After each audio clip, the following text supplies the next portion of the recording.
बहुत ध्यान से सुनिए सब लोग।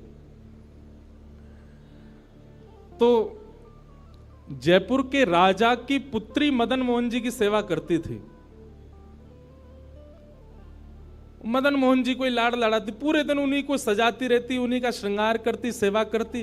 राजा स्वयं गोविंद देव जी की सेवा करते और उनकी जो पत्नी थी वो गोपीनाथ जी की, मतलब पूरा परिवार ही तीनों ठाकुर की सेवा करते थे। अलग अलग भवन में, अलग अलग महलों में ठाकुर जी विराजते थे। तो राजा की पुत्री का विवाह हुआ करौली राजस्थान में, जहां मदन मोहन जी अभी विराजते हैं।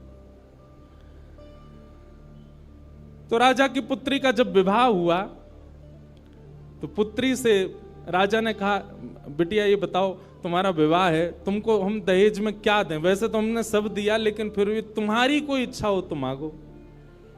उसने कहा, पिताजी मुझे सबसे ज्यादा प्रेम श्री मदन मोहन जी से है।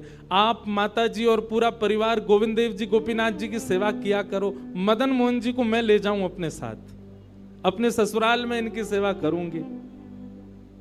बड़ी अच्छी कथा है, ध्यान से सुनना। राजा रोने लगा, अपनी पुत्री के चरणों में सिर झुका के बोला, मुझे क्षमा कर दे पुत्री, तू जो मांगेगी सो दूंगा, पर ये मेरे हृदय है, मैं इनको नहीं दे सकता। मैं वृंदावन से मुगलों से बचा करके इनको लेके आया हूं। वैसे तो ठाकुर जी को बचने की कोई आवश्यकता नहीं, ठाकुर जी कृपा करके आए हैं जयपुर में राजा के ऊपर, पर इनको देख करके मेरे प्राण बचते हैं। तू जो मांगेगी सो दे दूंगा। पर मदन मोहन जी बोले, पिताजी गोविंद देव जी गोपीनाथ जी हैं ना आपके पास में, मदन एक ठाकुर जी मुझको दे दो। यहां राजा की जिद हो गई, नहीं दूंगा। पुत्री की जिद हो गई कि मुझे तो चाहिए, नहीं तो मैं विदाई नहीं होंगी। राजा की पत्नी ने भी कहा, अब इतनी कह रही है तो आप दे दीजिए ना, हमारे पास 2 ठाकुर हैं, इनकी सेवा हम करेंगे विस्तार से। और वैसे भी मदन मोहन जी की पूरी सेवा बचपन से उसने ही की है।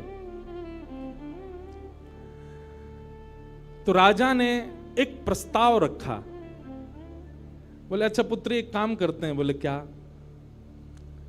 मैं तेरी आंख पे पट्टी बांधूंगा और आंख पे पट्टी बांध करके मदन मोहन जी जैसे 7 स्वरूप तेरे सामने खड़ा करूंगा, जिनमें से 6 स्वरूप जो होंगे वो मैं बनवाऊंगा और 1 स्वरूप वास्तविक मदन मोहन जी होंगे। आंख पे पट्टी बांध करके तुझे स्पर्श करके अगर तूने असली मदन मोहन जी को पहचान लिया तो मैं ये मान जाऊंगा कि तू नहीं, ठाकुर जी तेरे संग जाना चाहते हैं। ठाकुर जी की इच्छा पता चल जाएगी। तो राजकुमारी बोली, ठीक है, आप ये प्रयोजन कीजिए। राजा ने महाराज कारीगरों को बुलवाया और मदन मोहन जी के डिट्टो कॉपी 6 स्वरूप बनवाए और 6 स्वरूप बनवा करके मदन मोहन जी सहित 7 स्वरूपों को खड़ा किया। पुत्री के आंख पर पट्टी बांध दी, एक जैसा इत्र, एक जैसी पोशाक, एक जैसा मुकुट, एक जैसा श्रृंगार, सब कुछ बिल्कुल एक जैसा। और कहा, पुत्री अब तू इनमें से जो 7 में से पहचान लेगी, अगर असली तेने पहचान लिए तो मैं तेरे संग भेज दूंगा। उसने हाँ तो बोल दिया, लेकिन वो कांपने लगी, घबराने लगी।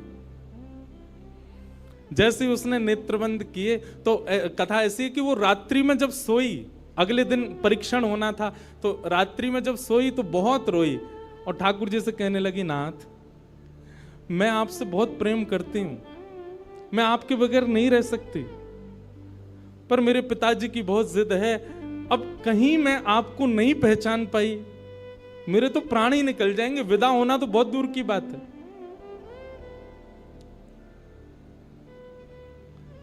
रुदन करते करते करते करते, बंधुओं एक मेरी बात बहुत ध्यान से सुनिएगा, कभी ठाकुर जी के विरह में यदि आपके अश्रु नहीं आए हैं ना, तो अभी आप भक्ति के भाव से बहुत दूर हो। आपको वृंदावन जाना अच्छा लगता है, वृंदावन में घूमना अच्छा लगता है, राधा राधा नाम ध्वनि पर झूमना अच्छा लगता है, कथाएं प्रवचन सत्संग बढ़िया लगते हैं, ये सब एक प्रथम सोपान, प्रथम सीढ़ी है। पर प्रमुख सीढ़ी तो भजन मार्ग या भक्ति पथ की विरह है। अगर वो आपके चित्त में कभी ठाकुर जी के लिए नहीं आया है तो अभी आप बहुत पीछे छूटे हुए हो। रात भर रोती रही और रुदन करते करते, नाथ मैं कैसे पहचानूंगी कि आप सत्य कौन से हो। मदन मोहन जी उसके स्वप्न में आ गए और स्वप्न में आकर के बोले, तू चिंता मत करे, तेरो ही मन ना है मोह ले जावे को, मेरो भी मन है रो तेरे संग जावे को। अरे जे सब मेरी सेवा तो करें, पर तेरी जैसी सेवा तो कोई करेगा ना, मेरो भी बड़ो मन है तेरे संग चलवे को। तो उसने कहा, तो नाथ कुछ कृपा तो करो। बोले हाँ मैं एक काम करूंगा। बोले कहा, तू सबरे स्वरूपन को जब स्पर्श करेगी ना, तो असली मदन मोहन जो मैं हूं, तू मेरे हाथन को स्पर्श करियो। तो हाथ कैसे? ऐसे। ठाकुर जी त्रिभंग लली ठाकुर जी हैं, तो ठाकुर जी बोले तू मेरे हाथन को स्पर्श करियो, तो जितने मेरे अन्य स्वरूप हैं 6 वो तो ऐसे ही रहेंगे, लेकिन जैसे ही तू वास्तविक मेरे सामने आवेगी, सो मैं अपनी इकन्नी उंगली उठा दूंगा, अपनी कोने वाली उंगली उठा दूंगा।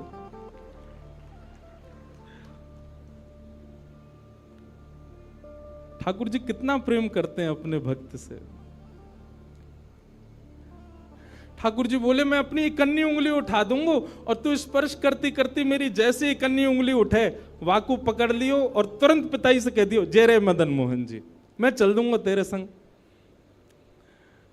अब तो दूसरे दिन वो पिताजी के पास गए, पिताजी जल्दी करिए, कब चलना है, कब? बोले तुझे तो इतना विश्वास है जैसे तू वास्तविक में मदन मोहन जी को ले ही जाएगी, लेकिन बिटिया तू भी याद रखियो, मैंने ऐसे स्वरूप बनवाए कि कोई बता ही नहीं सकता कि असली मदन मोहन कौन से। बोले पिताजी आप सन्मुख पधराओ। तो महाराज भीड़ लग गई देखने वालों की, पूरा राजभवन इकट्ठा हो गया जयपुर का। 7 स्वरूप विराजमान हुए। पुत्री के आंख पर, अभी विवाह हुआ, उसका विदाई नहीं हुई है, आंख पर पट्टी बांध करके और कहा जाओ, अगर मदन मोहन जी की इच्छा होगी तो तू ढूंढ ले। अब मदन मोहन जी तो पहले ही बता चुके हैं, ऐसे मिलूंगा। जैसे मानो टीचर पहले ही एग्जाम पेपर लीक कर दे, ये क्वेश्चन आने वाले, तैयार कर आना। उसने जाकर के जैसे स्वरूप स्पर्श करने प्रारंभ किए, पहला बोले ये नहीं है, दूसरा स्पर्श किया, ये भी नहीं है। ठाकुर जी खड़े थे 5वीं पंक्ति में, 5वें वाले थे। तीसरे स्पर्श किए, बोले ये भी नहीं है। चौथे किए, बोले ये भी नहीं है। जैसे ही 5वें का स्पर्श किया और मुखमंडल का स्पर्श किया, गले का स्पर्श किया, वक्ष का स्पर्श कर, जैसे ही ठाकुर जी की भुजा पकड़ी, सो ठाकुर जी ने अपनी इकन्नी उंगली हिला दी। और जैसे ही इकन्नी उंगली हिलाई, उसने तो, पिताजी यही है मदन मोहन जी। आहा, राजा के तो नेत्रों से आंसू गिर गए, चरणों में गिर गए, उठ करके अपनी बिटिया को गले से लगा लिया, कान में बोले बोले मैंने इकन्नी उंगली हिलते हुए देख ली। मुझे ये बात पता चल गई है कि भैया तेरी जिद नहीं है इनको ले जाने की, इनकी भी जिद है तेरे संग जाने की। और महाराज गाजे बाजे रथ में आरूढ़ करके श्री मदन मोहन लाल जी करौली राजस्थान को प्रस्थान किए। बोलो मदन मोहन लाल की। बिहरत निस दिन कुंज गलन में, ब्रज जन मन सुख धाम। मदन मोहन को रूप निरख के, मदन मोहन को रूप निरख, सनातन बल बल जाए। वृंदावन प्यारो वृंदावन, श्री वृंदावन मेरो। ये भैया ऐसे ही भजन नहीं बना है, ये ऐसे ही आपके झूमने के लिए कीर्तन नहीं, ये पूरा वृंदावन समाविष्ट करवा दिया हमारे गिरधर लाल जी ने एक ही पद में। पूरा वृंदावन विराज रहा है। ठाकुर जी जड़ नहीं है। दूसरा स्वरूप क्या है ठाकुर जी का? चैतन्य। कौन है ठाकुर जी? चैतन्य। कई लोग पूछते हैं महाराज जी सेवा का कोई प्रकल्प बताओ, सेवा का कोई भाव बताओ, सेवा कैसे करनी चाहिए, सेवा में क्या होना चाहिए, क्या नहीं होना चाहिए। हमारी एक बात सब लोग सुन लीजिए, यहां लगभग सब सेवा वाले ही बैठे हैं। आप ठाकुर जी के प्रति चैतन्य भाव अपने हृदय में प्रगाढ़ कर लो। चैतन्य भाव प्रगाढ़ मतलब ये कोई पाषाण नहीं है, ये कोई प्रतिमा नहीं है, ये कोई धातु नहीं है। साक्षात वृंदावन चंद मेरे घर पे विराज रहे हैं, ये विश्वास आप अपने चित्त में प्रगाढ़ कर लीजिए। बस आपके जिस दिन ये विश्वास प्रगाढ़ हो गया, अपने आप आपको सेवा सीखनी, किसी से पूछनी नहीं, अपने आप करने लग जाओगे। अरे मां को नहीं बताना पड़ता पुत्र की सेवा कैसे होती है, पत्नी को नहीं सिखाना पड़ता पति को कैसे पूछना है। सारे संबंध हम अपने आप सीख लेते हैं। तो ठाकुर जी से जो हमारा प्रेम भाव है, उसके लिए हमको पूछना क्यों पड़ता है कि कैसे करें, भोग कैसे लगाएं, सुलाएं कैसे, ये कैसे करें। शास्त्रीय बात पीछे है, पहले आप प्रेम भाव में तो आओ। ठाकुर जी अपने आप सिखा देंगे अपनी सेवा कैसे करनी।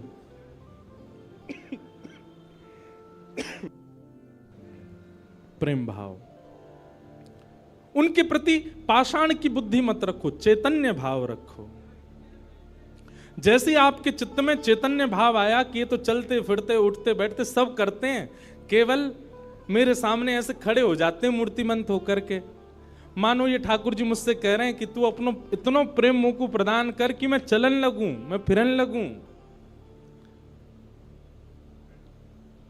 सब लोग एक बात याद रखिएगा,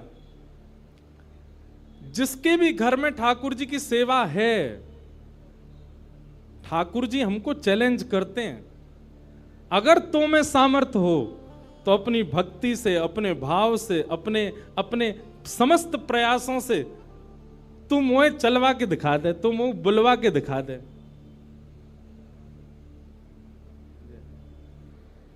बोलो गंगा मैया की जय। वापस प्रस्थान कर जाओ। महाराज जी हरिद्वार को प्रस्थान कर रहे हैं, महाराज जी के श्री चरणों में बार। हाँ आऊंगा महाराज जी, मैं दिसंबर में आऊंगा जल्दी।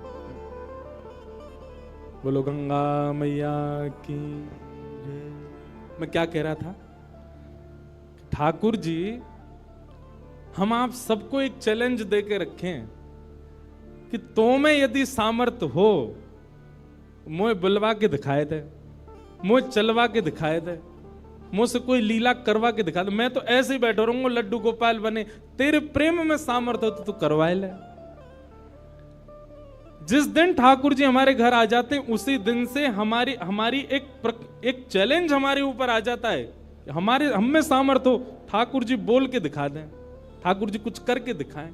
लेकिन हमको भी संतुष्टि है, ऐसे हैं तो ऐसे ही बैठे रहें, हमको लगता है ऐसे ही रहें, इससे ज्यादा कुछ करें नहीं। इसलिए ठाकुर जी को भी लगता है जब इसके चित्त में ही भाव नहीं है तो मैं और लीला क्यों ही करूं।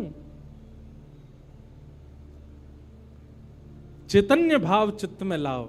जैसे एक बालक जन्म लेता है तो माँ और पिता प्रतीक्षा करते हैं, अब ये कब बोलेगा, माँ कब बोलेगा, पापा कब बोलेगा, ये चलना कब सीखेगा, ये स्कूल कैसे जाएगा, ये बड़ा होकर के जॉब करेगा, बिजनेस आदि आदि सब भाव। ऐसे एक सेवक साधक के चित्त में भी अपने ठाकुर जी के प्रति भावना होनी चाहिए, ये बोलेंगे कब। हम एक बधाई गाते हैं ना नंदोत्सव में, उस बधाई में एक पंक्ति गाते हैं, धन्य घड़ी जब होए यशोदा मैया कह के बोले, नूपुर बांध दो चरणन में घुट मन डोले, नूपुर बांध दो चरणन में घुट मन डोले, पकड़े बाबा की उंगरिया तेरो ललना जुग जुग जीवेरी यशोदा मैया तेरो ललना। स्वामी जी हरिदास जी जब सेवा करते थे ना,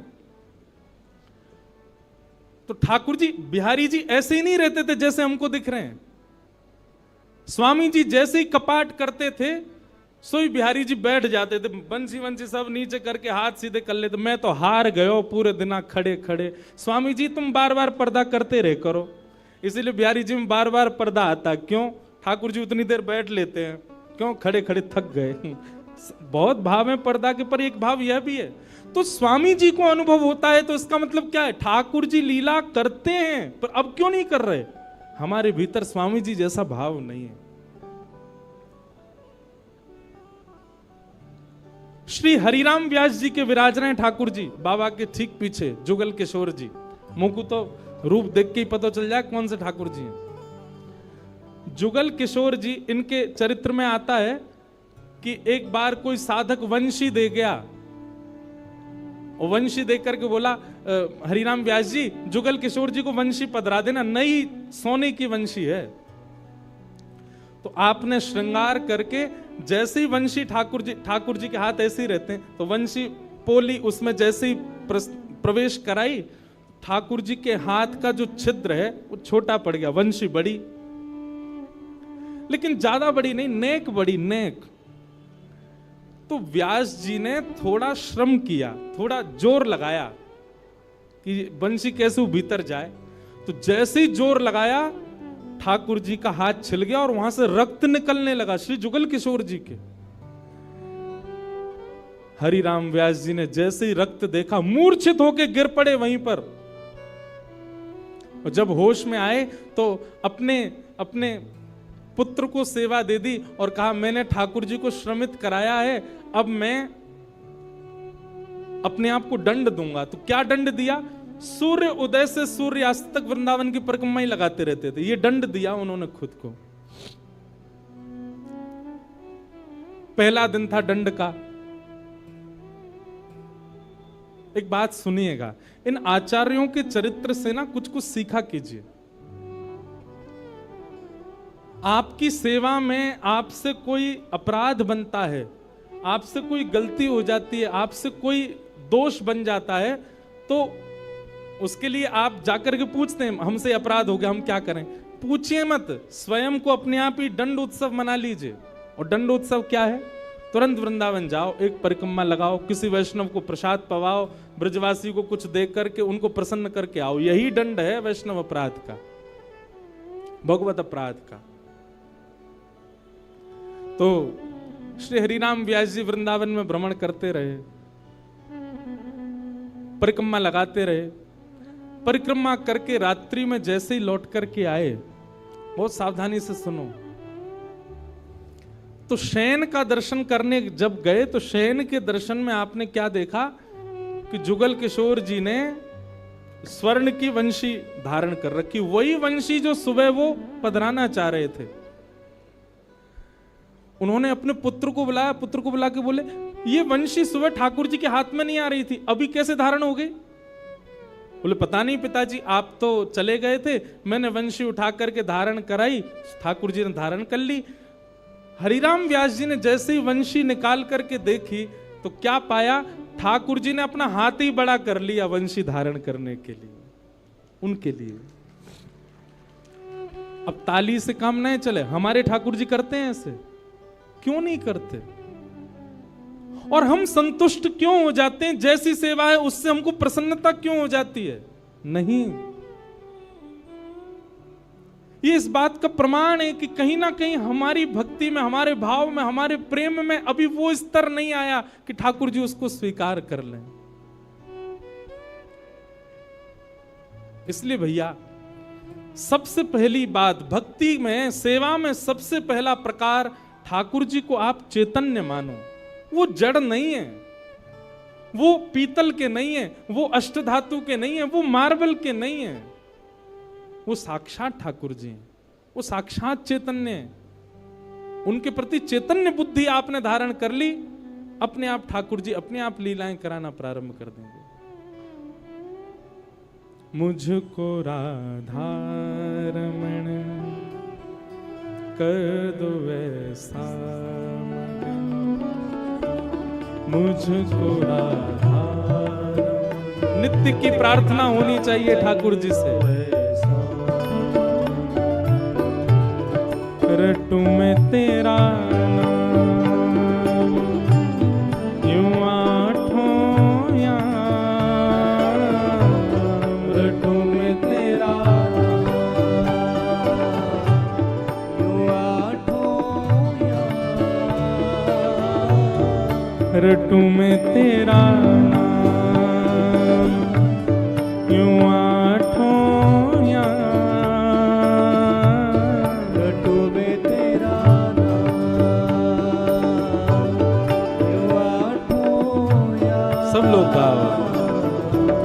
मुझको राधारमण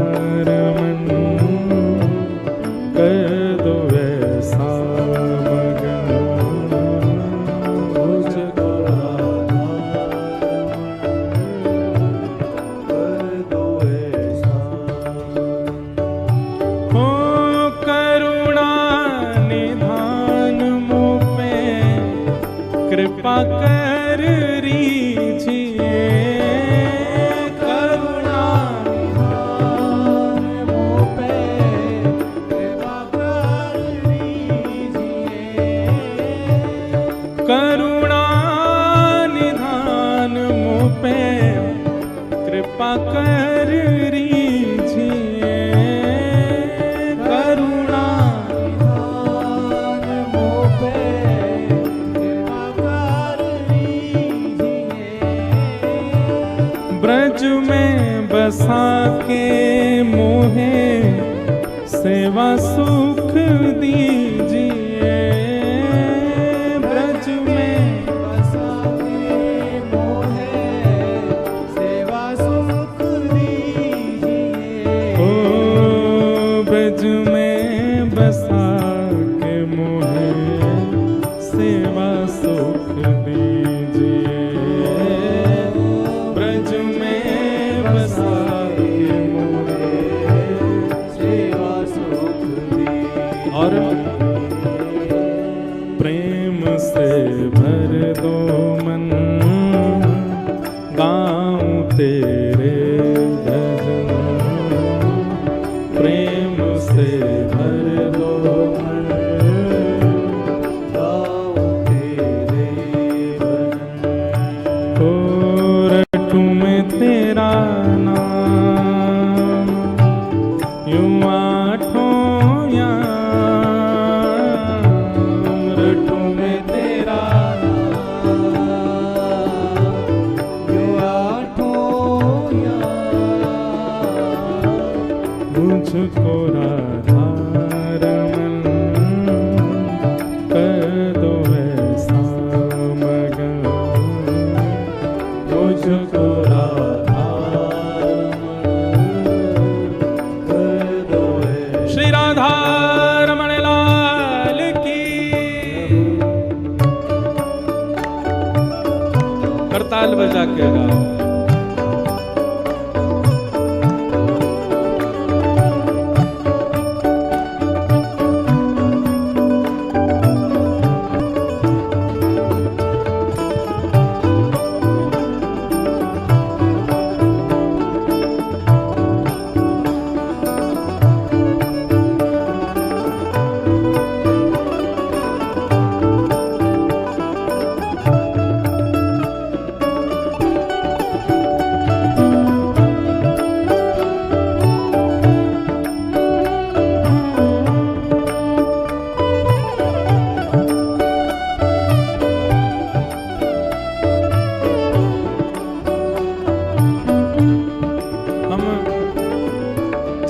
पर चर्चा कर रहे हैं कि ठाकुर जी को चैतन्य मानो, वे पाषाण नहीं है, वे पाषाण तो हमारे लिए बन करके खड़े हैं कि तू अपने प्रेम से मुझे चैतन्य बना। वो चैतन्य ही हैं और उसी भाव की पूर्ति इस पद के दूसरे भाव में, दूसरे अंतरे में होती है।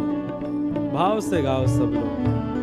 भाव भरे भूषणों से आपको सजाऊं मैं, भाव भरे भूषणों से आपको सजाऊं मैं, भाव भरे भूषणों से आपको सजाऊं मैं, भाव भरे भूषणों से आपको सजाऊं मैं। और नित नव भोज निज हाथों से पवाऊं मैं, नित नव भोज निज हाथों से पवाऊं मैं। ओ नित नव भोज निज से पवाऊं मैं, इतना बोझ दीजिए हाथों से पवाऊं। भैया हम सबके लाल जी पूरे दिन खड़े रहे और कोई के लड्डू गोपाल हैं तो पूरे दिन बैठे रहे, उनके पामन में दर्द ना हो तो ऐसी भावना हमारे चित्त में नहीं आती कभी। नित्य की सेवा में एक काम किया कीजिए, रोज रात्रि अपने ठाकुर जी के चरण जरूर दबाया कीजिए। सिंथेटिक नहीं पर असली वाला इत्र मंगाइए, थोड़ा महंगा आएगा, मंगवाओ ठाकुर जी की सेवा के लिए, और चरणों में इत्र लगा करके और फिर बड़े धीमे धीमे उंगलियों से। अच्छा एक बात और है, हमारे पुष्टि मार्ग के आचार्य कहते हैं ठाकुर जी की सेवा में अंगूठा का प्रयोग नहीं होना चाहिए। क्यों? कहीं भी जोर लगाना होता है हम अंगूठा का ही प्रयोग करते हैं। ठाकुर जी की सेवा में अगर आप अंगूठा लगाते हो ठाकुर जी को पीड़ा होती होगी, लग जाती होगी, इसलिए उंगलियों से सेवा का ही निधान होना चाहिए। कहीं उठा करके भी रखें तो अंगूठा से ठाकुर जी को बड़े आराम से स्पर्श करना चाहिए। शास्त्र हमारे आचार्य तो ऐसा कहते हैं कि अगर आपने अंगूठा का प्रयोग किया भी है तो श्रृंगार के बाद ठाकुर जी का एक अलग से भोग लगाओ। किस बात का? श्रम भोग। ठाकुर जी आपको दर्द हो गया होगा, हमने अंगूठा से दबाया आपको, इसलिए मंदिरों में श्रम भोग आता है। बेचारो बहुत हमारो ठाकुर वृंदावन को बड़ो हल्को सो, नेक में हार जाए, नेक जोर से सर दबाए दो, हाथ दबाए दो, पांव दबाए, थक जाए इतने में तो श्रम भोग लाओ। नित्य रात्रि में ठाकुर जी को शयन से पहले चरणों में इत्र जरूर सेवा किया करो। श्रृंगार कोई कर जाए, भोग कोई बनावे, पर रात्रि शयन तो सेवक को स्वयं कराने चाहिए। दाबु तुमरे चरण करो जब तुम शयन, दाबु तुमरे चरण करो जब तुम स्वयं, ओ दाबु तुमरे चरण करो जब तुम शयन, दाबु तुमरे चरण करो जब तुम स्वयं। ओ रटू में तेरा नाम यूं आठों याम, रटू में तेरा नाम आठों याम, रटू में तेरा नाम यूं आठों याम, रटू में तेरा नाम भाव से मुझको राधा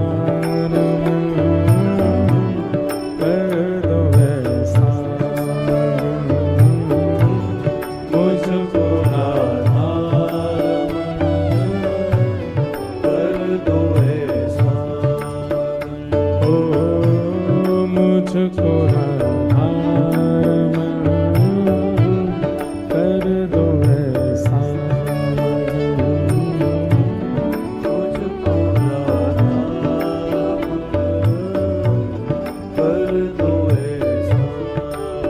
ओ